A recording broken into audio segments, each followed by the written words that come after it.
നമസ്കാരം, പ്രവാസി മലയാളിയിലേക്ക് സ്വാഗതം. ഇന്നത്തെ പ്രവാസി ലോകത്തെ വാർത്തകൾ ഒറ്റനോട്ടത്തിൽ. ഒമാനിൽ കഴിഞ്ഞ 24 മണിക്കൂറിനിടെ 67 പേർക്ക് കോവിഡ് സ്ഥിരീകരിച്ചതായി ആരോഗ്യ മന്ത്രാലയം അറിയിച്ചു. 3 കോവിഡ് മരണങ്ങളാണ് രാജ്യത്ത് പുതുതായി റിപ്പോർട്ട് ചെയ്യപ്പെട്ടത്. 94 പേർ കൂടി രോഗമുക്തി നേടി. ഇതുവരെയുള്ള കണക്കുകൾ പ്രകാരം രാജ്യത്ത് കോവിഡ് സ്ഥിരീകരിച്ചത് 3,02,815 പേർക്കാണ്. ഇവരിൽ 2,92,816 പേരും ഇതിനോടകം രോഗമുക്തരായി. 481 പേർക്കാണ് കോവിഡ് കാരണം ഒമാനിൽ ജീവൻ നഷ്ടമായത്. 96.7% ഇപ്പോഴത്തെ രോഗമുക്തി നിരക്ക്. കഴിഞ്ഞ 24 മണിക്കൂറിനിടെ 8 കോവിഡ് രോഗികളെ മാത്രമാണ് ആശുപത്രിയിൽ പ്രവേശിപ്പിക്കേണ്ടി വന്നത്. UAE-യിൽ 952 പേർക്ക് ഇന്ന് കോവിഡ് സ്ഥിരീകരിച്ചതെന്ന് ആരോഗ്യ പ്രതിരോധ മന്ത്രാലയം അറിയിച്ചു. ചികിത്സയിലായിരുന്ന 1269 പേർ സുഖം പ്രാപിച്ചു.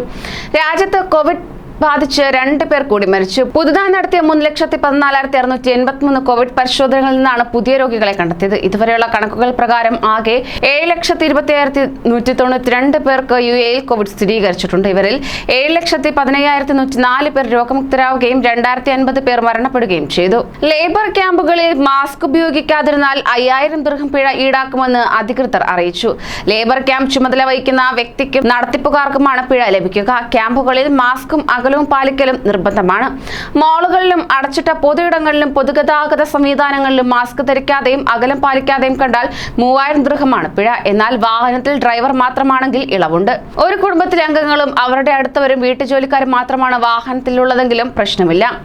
വാക്സിൻ ലഭിക്കാത്ത 18 വയസ്സിന് താഴെയുള്ളവർക്കും കുവൈറ്റിൽ പ്രവേശനം അനുവദിക്കും. കുവൈറ്റിൽ എത്തിയാൽ വാക്സിൻ എടുക്കുമെന്ന സത്യവാങ്മൂലം സ്വീകരിച്ചാകും പ്രവേശനം. വാക്സിൻ ലഭിക്കാതെ കുടുങ്ങിക്കിടക്കുന്ന ഒട്ടേറെ കുട്ടികൾക്ക് ഇത് പ്രയോജനപ്പെടും. ഇന്ത്യയിൽ 18 വയസ്സിന് മീതെയുള്ളവർക്കാണ് വാക്സിൻ നൽകുന്നത്. കുവൈറ്റിൽ 16 വയസ്സിന് മീതെയുള്ളവർക്ക് വാക്സിൻ സ്വീകരിക്കണം. UAE ഉൾപ്പെടെ 3 രാജ്യങ്ങളിൽ നിന്നുള്ള യാത്രാവിലക്ക് നീക്കി സൗദി അറേബ്യ. ദക്ഷിണാഫ്രിക്ക, അർജന്റീന, UAE എന്നീ രാജ്യങ്ങൾക്കുള്ള വിലക്കാണ് ബുധനാഴ്ച രാവിലെയോടെ അവസാനിച്ചത്. രാജ്യത്തിന്റെ കര, കടൽ, വ്യോമ തുറമുഖങ്ങൾ വഴി ഈ രാജ്യങ്ങളിൽ നിന്നുള്ള യാത്രക്കാർക്ക് പ്രവേശനം അനുവദിക്കുമെന്ന് ആഭ്യന്തര മന്ത്രാലയത്തിലെ ഔദ്യോഗിക വൃത്തങ്ങൾ അറിയിച്ചു. ഈ 3 രാജ്യങ്ങളിലേക്ക് സൗദി പൗരന്മാർക്കും യാത്ര ചെയ്യാൻ അനുവാദമുണ്ട്. എന്നിരുന്നാലും ഈ രാജ്യങ്ങൾ സന്ദർശിക്കുമ്പോൾ എല്ലാ മുൻകരുതലുകളും പ്രതിരോധ നടപടികളും പാലിക്കാൻ അവരോട് അഭ്യർത്ഥിച്ചിട്ടുണ്ട്. മന്ത്രാലയം വ്യക്തമാക്കി. GCC രാജ്യങ്ങളിൽ നിന്ന് UAE-യിലേക്ക് വരുന്നവർ അതത് രാജ്യങ്ങളുടെ ഔദ്യോഗിക കോവിഡ് മൊബൈൽ ആപ്ലിക്കേഷനുകൾ UAE-യിൽ ഉപയോഗിക്കാം. UAE national crisis and emergency management അതോറിറ്റിയാണ് ഇക്കാര്യം അറിയിച്ചത്. കോവിഡ് വാക്സിനേഷൻ വിവരങ്ങളും PCR പരിശോധനയുടെ വിശദാംശങ്ങളും ഈ ആപ്ലിക്കേഷനുകളിലൂടെ UAE-യിൽ പരിശോധനയ്ക്ക് വിധേയമാക്കിയാൽ മതിയാകും. GCC രാജ്യങ്ങൾക്കിടയിലെ യാത്രകൾ കൂടുതൽ എളുപ്പമാക്കാൻ ലക്ഷ്യമിട്ടാണ് UAE അധികൃതരുടെ പുതിയ നീക്കം. കോവിഡ് വ്യാപനം വർദ്ധിച്ച സാഹചര്യത്തിലാണ് ഒമാനിൽ വിദേശികളുടെ കൊഴിഞ്ഞുപോക്ക് തുടങ്ങിയത്. ജോലി നഷ്ടപ്പെട്ടത് കാരണമാണ് പലരും നാട്ടിലേക്ക് പോയത്. ഒമാനിലെ മൊത്തം ജനസംഖ്യയുടെ 37.10% വിദേശികളാണ്. സെപ്റ്റംബർ 4 വരെയുള്ള കണക്കനുസരിച്ച് 44.16 ലക്ഷമാണ് ഒമാനിലെ മൊത്തം ജനസംഖ്യ. ഇതിൽ 16.37 ലക്ഷം പേർ മാത്രമാണ് വിദേശികൾ.